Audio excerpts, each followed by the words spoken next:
بسم اللہ الرحمن الرحیم۔ جب حضرت محمد صلی اللہ علیہ وسلم کا وصال کا وقت قریب ہوا تو حضرت جبرائیل علیہ السلام آ گئے، اندر آ کے کھڑے ہو گئے۔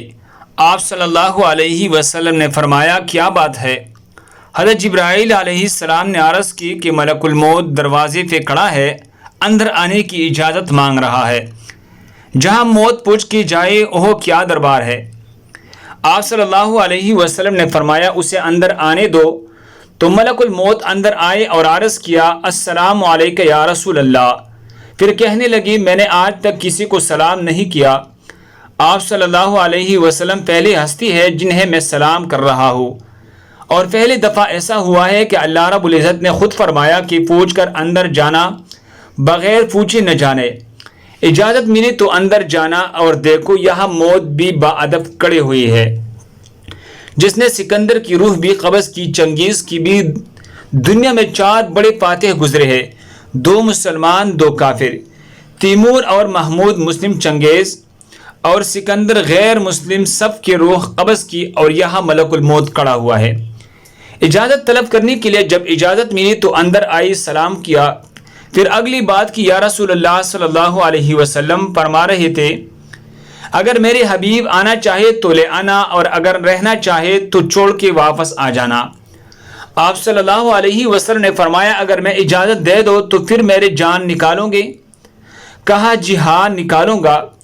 تو آپ صلی اللہ علیہ وسلم نے اشاروں میں حضرت جبرائیل علیہ السلام سے فرمایا کیا کہتے ہو؟ جاؤ یارا جاؤ۔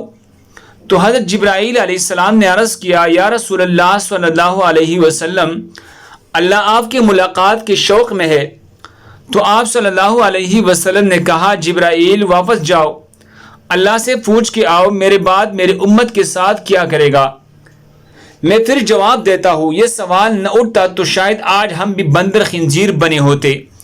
پھر اس کملی والے کو سلام پیش کرتے ہیں جنہوں نے حضرت حسن اور حسین رضی اللہ تعالی عنہما کے لیے تو ہاتھ اٹھائی نہیں، انہیں تو تقدیر کے حوالے کر دیا۔ جب ہمارے باری آئی تو پکار اٹھے کہ میرے بعد میری امت کے ساتھ کیا ہوگا۔ حضرت جبرائیل علیہ السلام واپس گئے، پیغام لائے کہ اللہ تعالیٰ فرما رہی ہے اے میرے محبوب ہم آپ کی امت کو آپ کی بات تنہا نہیں چھوڑیں گے۔ قسم ہے اس ذات کی کہ جس نے ہمیں پیدا کیا اور ہمیں دیکھ اور سن بھی رہا ہے۔ ہمارے پیاری نبی حضرت محمد مصطفیٰ صلی اللہ علیہ وسلم کی یہ دعا نہ ہوتی تو جو کچھ امت میں ہو رہا ہے، کوئی بندر بنتا، کوئی خنزیر بنتا، کسی پر پتھر برستے، کوئی زمین میں دنسایا جاتا، یہ سب آپ صلی اللہ علیہ وسلم کے آنسو اور دعائیں ہیں جنہوں نے اللہ کی آئی عذاب پلٹا دی، ہمارے آگے سے ہٹا دی۔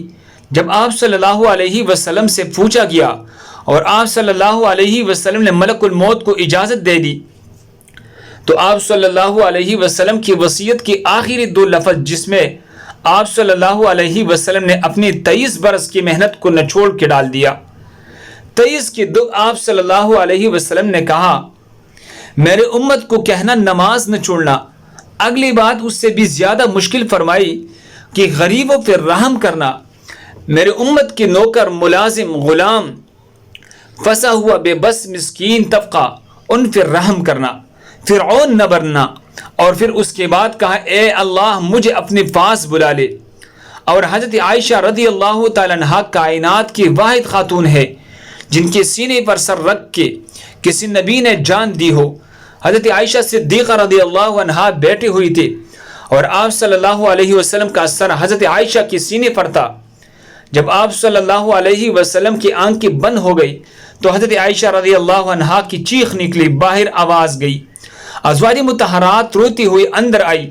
ابو بکر صدیق رضی اللہ عنہ کو پتہ چلا، وہ بھاگی ہوئی آئے، چہرے سے چادر ہٹائی اور آپ صلی اللہ علیہ وسلم کا ماتھا چوما تو حضرت ابو بکر صدیق رضی اللہ عنہ کے آنسو کے قطرے ماتھے پر گرے اور کہا میرا نبی میرا جگر آج مجھ سے جدا ہو گئے۔ مجمع بھرا ہوا تھا، کوئی رو رہا تھا، کوئی چیخ رہا تھا، کوئی خاموش دم بخود رہ گیا تھا۔ حضرت عمر رضی اللہ عنہ تلوار لے کر آیا اور کہا کوئی نہ بولے کہ اللہ کی نبی فوت ہو گئے ہے، جو بولے گا میں اس کا سر اڑا دوں گا۔ حضرت ابوبکر صدیق رضی اللہ تعالیٰ عنہ تشریف لائے، منبر پر چڑھے اور کہا عمر بیٹھ جاؤ۔ حضرت عمر رضی اللہ تعالیٰ عنہ نے کہا نہیں بیٹھتا۔ تو حضرت ابوبکر صدیق نے کہا اے لوگوں، جو اللہ کی عبادت کرنے والے تھے آج ان کو اللہ نے موت دی ہے، جو اللہ کے بیچارے ہیں ان کا اللہ زندہ ہے، موت سے پاک ہے، اور پھر کہا سب نے مرنا ہے۔ حضرت عمر رضی اللہ تعالیٰ عنہ فرمانے لگے میرے ٹانگوں سے جان نکل گئی، سیدھا یوں نیچے گرا اور مجھے یقین آ گیا کہ اللہ کی نبی دنیا سے چلے گئی۔ وصال سے کچھ عرصہ پہلے کی بات ہے، صحابہ کرام تشریف لائے تو آپ صلی اللہ علیہ وسلم نے فرمایا میرا تم سب کو سلام ہو، میرے بعد میری امت ہے ان کو میرا سلام کہنا، ان کے بعد جو آئے ان کو بھی میرا سلام کہنا۔ ایسا سلام کوئی نبی اپنی امت کو دے کر نہیں گیا۔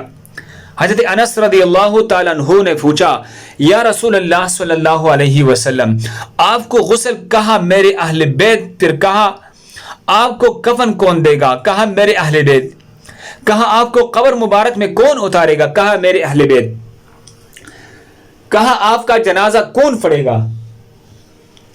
تو آپ صلی اللہ علیہ وسلم کی آنکھوں میں آنسو آ گئی۔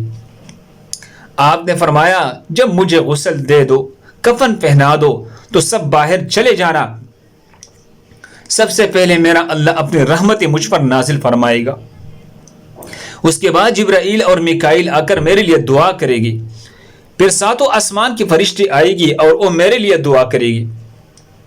ہمارے پیارے نبی کا جنازہ ایسا نہیں ہوا تھا، آپ صلی اللہ علیہ وسلم کی چارپائی مبارک کے ساتھ لوگ قطار بنا کے کھڑے ہو گئے اور ہر ایک انفرادی طور پر آپ کے لیے دعا کرتا ہے۔ یہ پھر کا دن تھا، منگل کا سارا دن گزر گیا اور پھر بدھ کی رات کو آپ صلی اللہ علیہ وسلم اللہ کی سپرد کی گئی۔ جب آپ صلی اللہ علیہ وسلم کو قبر میں اتارا تو آپ صلی اللہ علیہ وسلم کے غلام نے اپنی انگوٹھی اتار کے قبر میں پھینک دی۔ حضرت علی سے کہنے لگے میرے یہاں انگوٹھی گر گئی ہے، نکال لو۔ انہوں نے کہا ہاں ابھی تو قبر بند نہیں کہ نکالو۔ انگوٹھی تو خیر گرائی تھی، نیچے گئی، جا کر اللہ کی نبی کی جسم سے لپٹ گئی اور آپ کی بو سے لینے لگی اور داڑھی مار کے رونے لگی۔ وہ انگوٹھی بہانہ بنایا تھا، آپ صلی اللہ علیہ وسلم سے لپٹ چومنا چاہتے تھے، رونا چاہتے تھے، آپ کے ماتھے کا بوسہ لیا۔ پھر لوگوں نے اوپر سے کہا باہر نکلو، تو آخری بندہ جن کا بدن آپ صلی اللہ علیہ وسلم کے پاک بدن سے جا کر لگا وہ آپ صلی اللہ علیہ وسلم کے غلام مغیرہ بن شعبہ ہے۔ وہ باہر نکلی تو آپ صلی اللہ علیہ وسلم کی لحد تیار کی گئی تھی۔ حضرت انس رضی اللہ تعالیٰ عنہ فرماتے ہیں جب ہم باہر نکلی تو حضرت فاطمہ رضی اللہ تعالیٰ عنہ کھڑی تھی۔ کہا کہ کس جگر سے تم نے دو جہان کے رسول کو مٹی میں چھپایا، کس جگر کے ساتھ تم نے ان کے اوپر مٹی ڈالی؟ لیکن ہاں میں جانتی ہوں یہی اللہ کا قانون ہے۔ ناظرین گرامی یہاں آ کر جانا ہی طے ہے، کوئی نہیں بچا نہ کوئی بچے گا، تو جس سے اللہ راضی ہو گیا اس کے لیے موت سے خوبصورت کوئی پیغام نہیں ہے۔ اور اللہ کو راضی کرنے کے لیے کسی بادشاہ کو فقیر نہیں بننا پڑتا، نہیں کسی فقیر کو بادشاہ بننا پڑتا ہے۔ تو ناظرین ویڈیو اچھی لگی تو لائک کیجئے گا اور ہمارے چینل کو سبسکرائب کیجئے گا۔ اللہ ہم سب کا حامی و ناصر ہو، آمین ثم آمین۔ جزاکم اللہ خیر۔